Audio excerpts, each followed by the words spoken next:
নমস্কাৰ বন্ধুসকল আশা কৰো আপোনালোক কুশলে আছে মই দীপক শৰ্মাই স্বাগতম জনাইছো দীপক মোটিভেটৰী চেনেলটোলে বন্ধুসকল এই বিশেষ ভিডিঅটো মই প্ৰস্তুত কৰিছো যিসকলে স্নাতক পঢ়ি আছে বা গ্ৰেজুৱেচন পাৰসিউ কৰি আছে আৰু পঢ়াৰ জৰিয়তে ভৱিষ্যতে নিজৰ কেৰিয়াৰ গঢ়িম বুলি ভাবিছে তেওঁলোকৰ বাবে বিশেষভাৱে এই ভিডিঅটো প্ৰস্তুত কৰিছো মই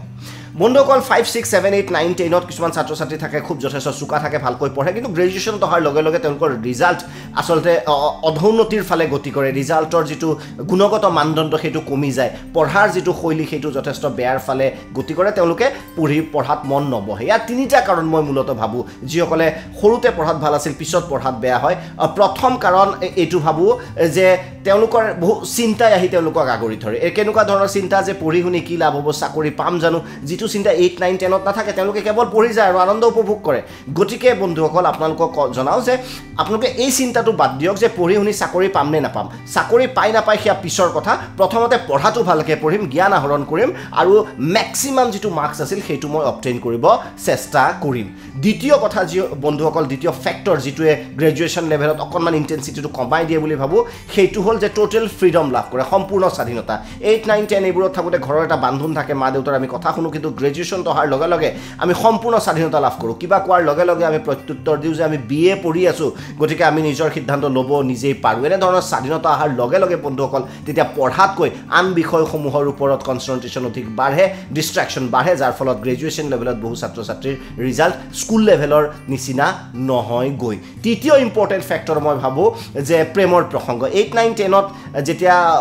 সৰুকে কিতাবা কোনোবাই প্ৰেমত পৰিলেও প্ৰেমৰ সিৰিয়াসনেছটো বেলেগ থাকে বা একেবাৰে ট্ৰেজেডি ইমান না থাকে কিন্তু গ্ৰেজুৱেচন অহাৰ লগে লগে এটো সিৰিয়াসনেছ বাঢ়ি যায় যাৰ ফলত অন্য ফালে আমি গতি কৰা দেখা যায় প্ৰেমত সফলতা লাভ কৰিলেও প্ৰেমত হাবুডুবু খাই আমি পঢ়িব মন নাযাব প্ৰেমত বিফলতা লাভ কৰিলেও প্ৰেমৰ দুখত দেবদাস হৈ কেনে আমি পঢ়িবলৈ আমাৰ মন নাযাব পাৰে গতিকে এই তিনিটা ফ্যাক্টৰ থাকে যত গ্ৰেজুৱেচন লেভেলত পঢ়াৰ ক্ষেত্ৰত যথেষ্ট অসুবিধাৰ সন্মুখীন হয় ছাত্ৰ ছাত্ৰীসকল বন্ধুসকল ক্ৰিকেট যদি আপোনালোকে ভাল পায় ক্ৰিকেটৰ যদি আমি উদাহৰণ লওঁ কোনোবা ব্যাটসম্যান আপুনি চাব সেঞ্চুৰী বা প্ৰায়ভাগ ব্যাটসম্যান আমি যদি চাওঁ সেঞ্চুৰী কৰাৰ পিছতে 110 104 107 108 ত আউট হৈ যায় মই নকওঁ যে তেওঁলোকে দেখক ভাল নাপায় বা তেওঁলোকে নিজৰ বাবে খেল কিন্তু সেঞ্চুৰী হোৱাৰ পিছত এটা ক্যাজুৱেল এপ্ৰোচ হয় যেটো শট তেওঁলোকে আউট যায় আপোনালোকে চাব যে এটা ক্যাজুৱেল শট দি প্ৰায় সংখ্যক ব্যাটসম্যান আউট যায় মানে যেতিয়া আপোনাৰ স্যাটিসফ্যাকশন এটা আহিব যে নহব নেকি হ'ব আৰু যথেষ্ট কৰিলো এনেকুৱা হোৱাৰ লগে লগে পঢ়াৰ মানে যেটো কনসেন্ট্ৰেচন ব্ৰেক হৈ যায় গতিকে গ্ৰেজুৱেচন লেভেলতো এনেকুৱা যে তিনিটা মই দুশ্চিন্তাৰ কথা কলো তিনিটা মানসিক কন্ডিশনৰ কথা কলো হেতু অহাৰ লগে লগে অকমান এটা সেলফ কমফৰ্ট জোনত গুচি যায় চাকৰি উনি কি হ'ব চাকৰি পাম জানো গতিকে নপঢ়াই ভাল লাগে এনেকুৱা ধৰণৰ ব্ৰেইনত সোমাই যোৱাৰ লগে লগে তেওঁলোক আসলতে পঢ়াৰ পৰা যেটো ফলাফল তেওঁলোকে পাবলগীয়া আছিল সেই ফলাফলটো তেওঁলোকে লাভ নকৰে গতিকে